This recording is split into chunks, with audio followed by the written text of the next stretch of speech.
This video is to explain how to switch your satellite to 135 from a Pro 700 or an IntelliView 4. From your home screen or your run screens, tap your back button, locate the Diagnostics tab.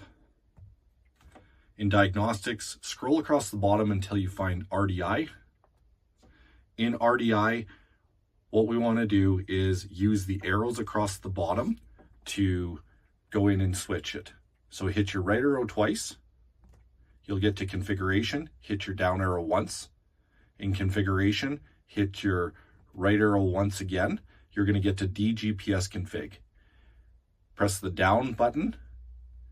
Keep pressing it until you get to this screen right here. Hit your right arrow once, the E will start flashing. Now hit your down arrow. What we're doing, these are all the satellites. We are locating 135 and we're going to turn on 135.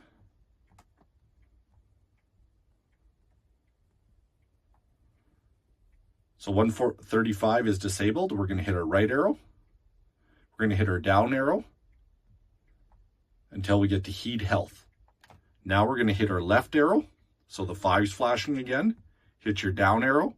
If 133 is turned on, you're going to hit your right arrow, hit your down arrow until it says disabled, then hit enter. At this time, hit escape until you get back to your screen here. What you want to see on the bottom line is WAAS 135. Also, on a Pro 700 or IntelliView 4, in the top left corner, tap on the DGPS. It'll tell you that you're seeing 10 satellites.